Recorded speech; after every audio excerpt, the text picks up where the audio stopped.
Greetings and welcome, I'm Ash, and this is my review for Cali's Caves 3, a colorful but rather difficult run-and-gun platformer with plenty of unique weapons and combat styles to choose from, as well as enemies to fight.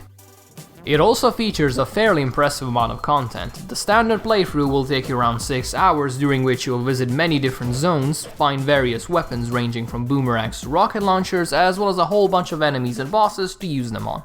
And once you're done with all of that, you'll still have new game modes and levels available to you, the most interesting of which is the New Game Plus mode, which ups the challenge and adds many new enemies for you to fight and upgrades to collect.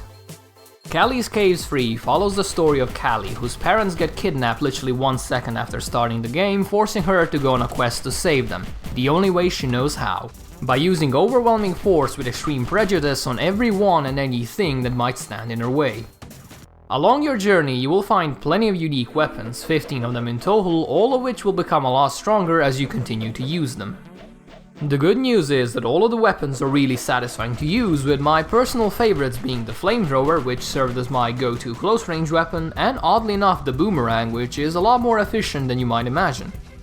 The annoying part is that while the leveling system allows you to improve your weapons through frequent use, it also somewhat chains you to certain weapons, especially late game. Because why bother leveling that newly acquired laser from level 1 when you can just use a level 19 spear gun and be far more efficient?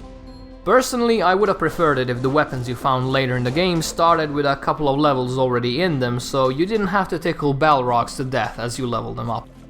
But other than the leveling complaint, I was rather pleased with how the weapons were handled. There was plenty of diversity and many of them felt like they had roles no other weapon could fulfill. For example, you can use the spear gun to create platforms for yourself to stand on, or you can use bombs to rain death on enemies below you, tasks that are completely unique to them and them alone. The only items that ever became obsolete to me were the two beginner ones, the pistol and the shotgun, but since they are by far the least interesting ones, I don't consider that much of an issue. But the most important thing one needs to know about an action platformer is how good its controls are and how good the mechanics are, and I'm happy to say that Cali's Caves controls rather fluidly, which is quite commendable when you consider that it first released on mobile platforms which, let's face it, aren't exactly known for having tight controls. Through the combination of triple jumping, melee attacks, and plenty of weapons that require close quarters, you will be spending the majority of the game on the move, so it is a good thing indeed that it controls so nicely. The same goes for the actual shooting as well. All of the weapons handle exactly as you would expect them to, and are a joy to use due to a combination of flashy visuals and some great sound design. Throwing a boomerang through a couple of enemies might be one of the most satisfying things around, simply due to all of the hit sounds overlapping and creating a lovely symphony of destruction. On the topic of mobile platforms, two of my main complaints stem from there. First of all, the menus are finicky to control, as they were clearly designed for a touch interface, but even though you can now use both a mouse and keyboard on them, they still seemingly have a 50% chance of ignoring your inputs, which is rather annoying. Luckily, you spend very little time messing around with them, but it is still something I would like to see addressed as soon as possible. Which leads me to my main issue, the fact that the only way to cycle through 15 weapons is to go through each of them one by one. This becomes especially aggravating in the late game when you need to use a combination of items to clear a path, which means mashing the swap button, accidentally overshooting the item you wanted to reach, and then having to mash the swap button 15 times and hoping you don't miss again.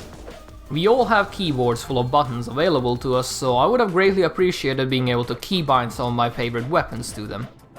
As it stands, I'd imagine most people are gonna be sticking to one weapon at a time rather than switching constantly to fit the occasion, simply because it is so hard to quickly get to the weapon you want. As I said before, Cali's Caves is rather difficult given that the enemies are numerous, quite durable, and capable of inflicting a lot of damage to you in a short period of time. Despite ending up dead a fair few times, I can't really say my demise was ever unfair, because for every encounter I find myself dying on, I later discovered an easier or just smarter way of dealing with things.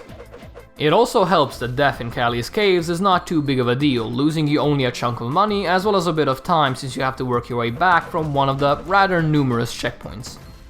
Speaking of money, it represents one of the main reasons you will want to explore all of the levels and find all of the hidden treasure, the other two being weapon pickups and collectibles which unlock new levels.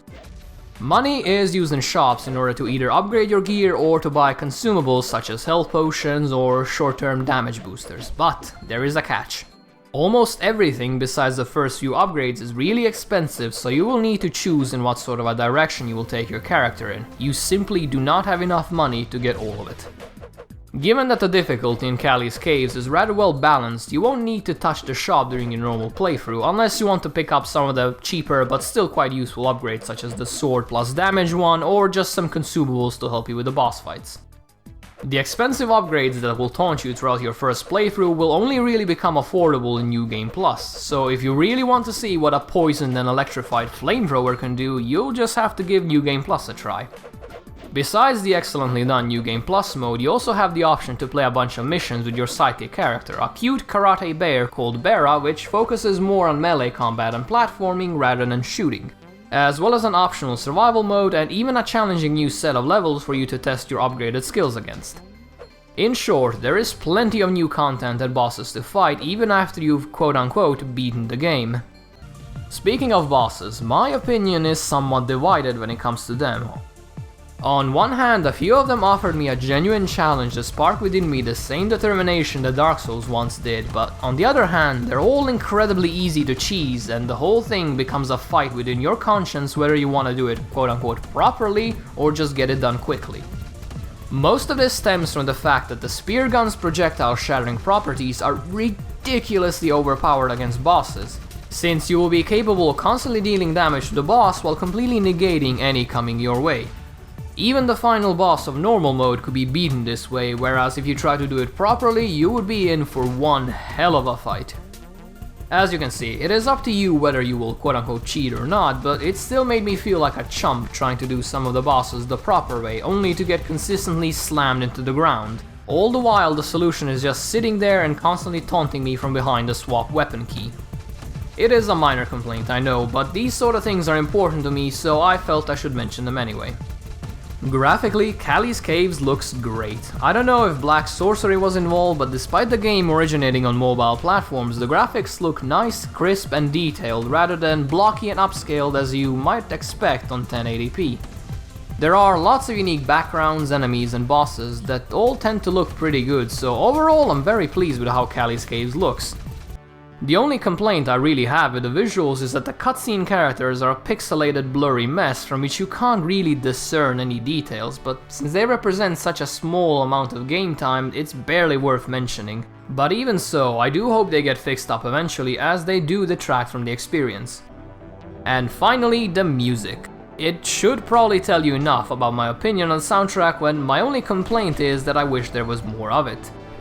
It is nice and cheerful, but still upbeat and exciting enough to get you pumped for the fights ahead, and most importantly, it fits the game really well, and honestly, I have no complaints on this front. So, what exactly is my final opinion? Callie's Caves 3 is a well-made action-packed platformer with plenty of weapons, enemies and areas to offer you, as well as just enough difficulty to force you to play smart without actually becoming annoying. When I first started the game, I expected something I would beat in a couple of hours, but as it turns out, there is plenty of content on offer here, even once you've actually quote-unquote beaten the game. It has a few problems, mostly related to how the UI and weapon swapping work, but even with that in mind, I still feel I can fully recommend Callie's Caves 3 to anyone that's looking for an old-school run-and-gun game with plenty of variety, nice visuals, and a good amount of challenge to it.